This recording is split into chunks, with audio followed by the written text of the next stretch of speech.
Sebuah pulau raksasa diselimuti es abadi namun menjadi incaran kekuatan besar dunia.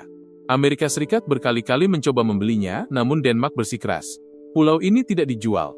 Mengapa wilayah yang 80% permukaannya adalah es ini dianggap begitu berharga?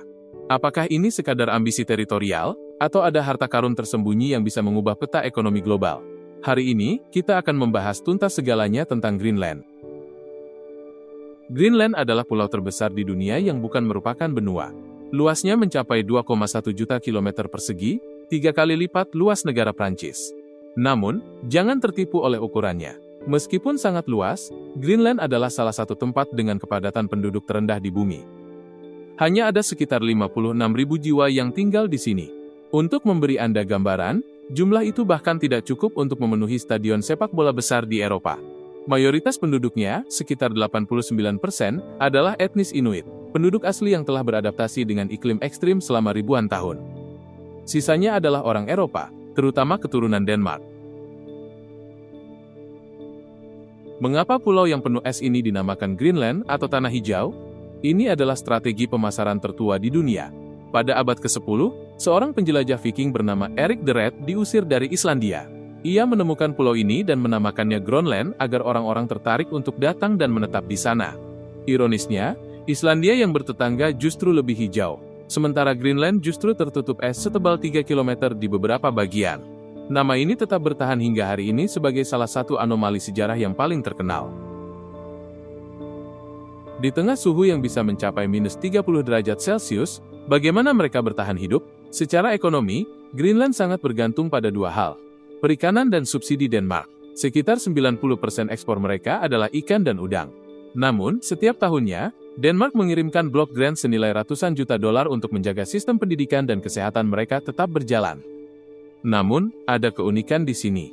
Di Greenland, tidak ada jalan raya yang menghubungkan antar kota.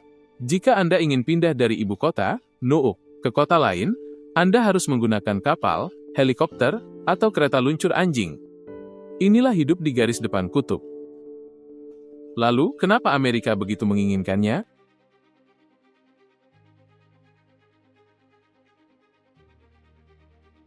Jawabannya ada di bawah lapisan es yang mulai mencair. Greenland diperkirakan menyimpan cadangan rare earth elements, atau logam tanah jarang terbesar di dunia. Ini adalah bahan baku utama pembuatan smartphone, mobil listrik, hingga jet tempur siluman. Selain itu, lokasinya sangat strategis. Di era ketegangan antara AS, Rusia, dan China, siapapun yang menguasai Greenland, dialah yang menguasai gerbang utara menuju Amerika Utara. Bagi Washington, Greenland bukan sekadar pulau, melainkan kapal induk yang tidak bisa tenggelam di tengah Samudra Arktik. Namun, di tahun 2026 ini, ambisi Amerika bukan lagi sekadar soal negosiasi di atas meja. Presiden Donald Trump telah mengubah nada bicaranya menjadi lebih agresif. Washington kini menggunakan istilah cara mudah atau cara sulit untuk mendapatkan Greenland. Strategi utamanya bukan lagi sekadar membeli dengan uang tunai, melainkan lewat tekanan ekonomi dan ancaman tarif.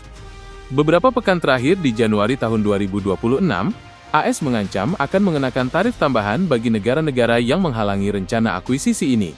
Bahkan, Gedung Putih secara terbuka menyatakan bahwa opsi aneksasi militer tidak sepenuhnya dihapus dari meja, sebuah pernyataan yang mengguncang pasar saham global dan membuat nilai dolar sempat berfluktuasi. Mengapa AS begitu terburu-buru?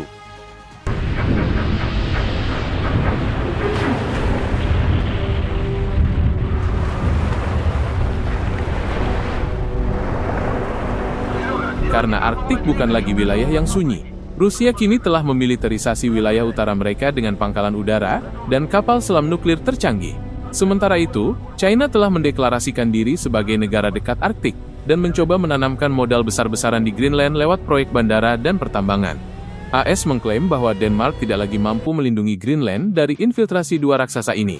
Bagi Amerika, membiarkan Greenland tetap di tangan Denmark yang lemah secara militer adalah resiko keamanan nasional.